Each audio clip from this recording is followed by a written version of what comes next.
ಚುನಾವಣೆ ಹೊಸ್ತಿಲಲ್ಲಿ ಭಯಾನಕ ಮತ್ತು ಸ್ಫೋಟಕ ಹೇಳಿಕೆಯನ್ನ ಕೊಟ್ಟಿದ್ದಾರೆ ಪ್ರಿಯಾಂಕ್ ಖರ್ಗೆ. ಚುನಾವಣೆಯಲ್ಲಿ ಗೆಲ್ಲಲು ನನ್ನ ಹೆಣ ಬೀಳಿಸೋಕು ಬಿಜೆಪಿ ಸಿದ್ಧವಿದೆ. ಕಲಬುರಗಿಯಲ್ಲಿ ಬಿಜೆಪಿ ವಿರುದ್ಧ ಸಚಿವ ಪ್ರಿಯಾಂಕ್ ಖರ್ಗೆ ವಾಗ್ದಾಳಿಯನ್ನು ನಡೆಸಿದ್ದಾರೆ. ನಾನು ಸಂವಿಧಾನ ಮೂಲಕವೇ ಅವರಿಗೆ ಉತ್ತರವನ್ನ ಕೊಡ್ತೇನೆ. ಬಿಜೆಪಿಯ ಸ್ಟಾರ್ ಪ್ರಚಾರಕರು ಅಂದ್ರೆ ಐಟಿ, ಇಡಿ, ಸಿಬಿಐ ಅಂತ ಹೇಳಿದ್ದಾರೆ. ಬಿಜೆಪಿ ಸೋಲಿನ ಆತಂಕದಿಂದ ದಿನವೂ ಸುಳ್ಳನ್ನ ಸೃಷ್ಟಿ ಮಾಡ್ತಿದ್ದಾರೆ. ಕಲಬುರಗಿಯಲ್ಲಿ ಬಿಜೆಪಿ ವಿರುದ್ಧ ಸಚಿವ ಪ್ರಿಯಾಂಕ್ ಖರ್ಗೆ ವಾಗ್ದಾಳಿಯನ್ನು ನಡೆಸಿದ್ದಾರೆ. ಕೆಲ ದಿನಗಳ ಹಿಂದೆ ನನಗೊಂದು ಬೆದರಿಕೆ ಪತ್ರ ಬಂದಿದೆ. ಪತ್ರದಲ್ಲಿ ನನ್ನ ಮತ್ತು ನನ್ನ ಕುಟುಂಬವನ್ನ ಮುಗಿಸ್ತೀವಿ ಅಂತ ಹೇಳಿದ್ದಾರೆ. ಅನಾಮಧೇಯ ಪತ್ರದ ವಿಧಾನಸೌಧ ಠಾಣೆಯಲ್ಲಿ ದೂರನ್ನ ದಾಖಲಿಸಲಾಗಿದೆ ಅಂತ ಕೂಡ ಅವರು ಹೇಳಿಕೆಯನ್ನ ಕೊಟ್ಟಿದ್ದಾರೆ. ಮೊನ್ನೆ ಕೂಡ ನೋಡಿ ಅಕೌಂಟ್ಸ್ ಹೆಂಗ್ ಫ್ರೀಸ್ ಮಾಡಿದ್ದಾರೆ ನಮ್ಮ ಕಾಂಗ್ರೆಸ್ ಪಕ್ಷದ್ದು. ಯಾವುದೋ 30 ವರ್ಷದ್ದು ಐಟಿ ಅಸೆಸ್ಮೆಂಟ್ ಅಂತೆ, ಅದಕ್ಕೆಲ್ಲಾನು ದಾಖಲೆಗಳು ಕೊಟ್ಟಾಗಿದೆ, ಎಲ್ಲಾನು ಕೊಟ್ಟಾಗಿದೆ.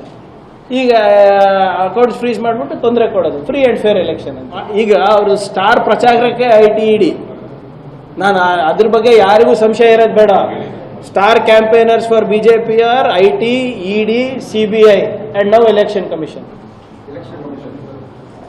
ನೋಡಿ, ಈಗ ನಾವು ಕೊಟ್ಟಿರೋ FIRಗಳೆಲ್ಲ ಏನಾಗ್ತಾ ಇದೆ ಸರ್, ಒಂದು ಮೂವ್ ಆಗ್ತಾ ಇಲ್ಲ.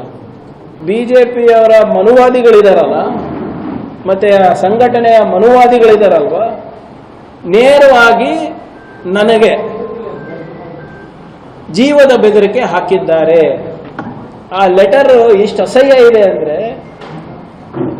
ಮತ್ತೆ ನಮ್ಮ ತಂದೆ, ನಮ್ಮ ತಾಯಿ, ನಮ್ಮ ಮನೆಯವರಿಗೆ, ನಮ್ಮ ಕುಟುಂಬದವರಿಗೆ, ನನಗೆ, ನಮ್ಮ ಸಮಾಜಕ್ಕೆ ಹೆಸರು ಹಿಡಿದು ಹೇಳಿದ್ದಾರೆ ಹೊಲಯ ಮಾದಿಗ ಅಂತ.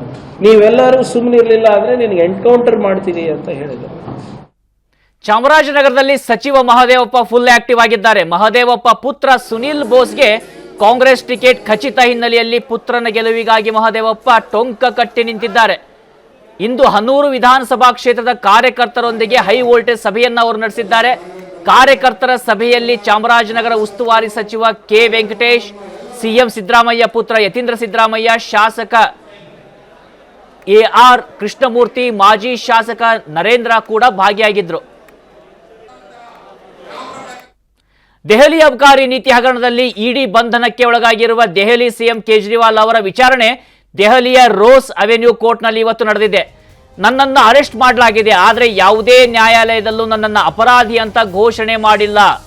ಸಿಬಿಐ 31,000 ಪುಟಗಳ ಚಾರ್ಜ್ ಶೀಟ್ ಅನ್ನ ಸಲ್ಲಿಸಿದೆ ಮತ್ತು ಇಡಿ 25,000 ಪುಟಗಳ ಚಾರ್ಜ್ ಶೀಟ್ ಅನ್ನ ಸಲ್ಲಿಸಿದೆ. ಅವೆಲ್ಲವನ್ನ ಒಟ್ಟಿಗೆ ಓದಿದರೂ ನನ್ನ ಹೆಸರು ಕೇವಲ 4 ಬಾರಿ ಮಾತ್ರ ಪ್ರಸ್ತಾಪ ಆಗಿದೆ ಅಷ್ಟೇ. ನನ್ನನ್ನು ಯಾಕೆ ಬಂಧಿಸಿದ್ದಾರೋ ಗೊತ್ತಿಲ್ಲ ಅಂತ ಕೋರ್ಟ್ಗೆ ಕೇಜ್ರಿವಾಲ್ ಖುದ್ದು ಜೈಲಿನಿಂದಲೇ ಮಾಹಿತಿಯನ್ನ ಕೊಟ್ಟಿದ್ದಾರೆ.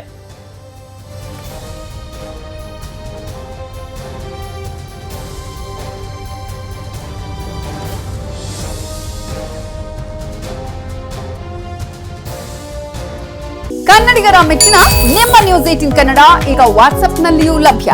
ಕರ್ನಾಟಕ ಮತ್ತು ದೇಶ ವಿದೇಶದ 360 ಡಿಗ್ರಿ ಸುದ್ದಿ ವಿವರವನ್ನ ನೀವು ನಿಮ್ಮ ಕೈ ಬೆರಳುಗಳಲ್ಲಿಯೇ ಪಡೆಯೋದಿಕ್ಕೆ ಈ QR ಕೋಡ್ ಅನ್ನ ಸ್ಕ್ಯಾನ್ ಮಾಡಿ. ನಮ್ಮ ಚಾನೆಲ್ ಅನ್ನ ಫಾಲೋ ಮಾಡಿ, ನೋಟಿಫಿಕೇಶನ್ ಆನ್ ಮಾಡಿ.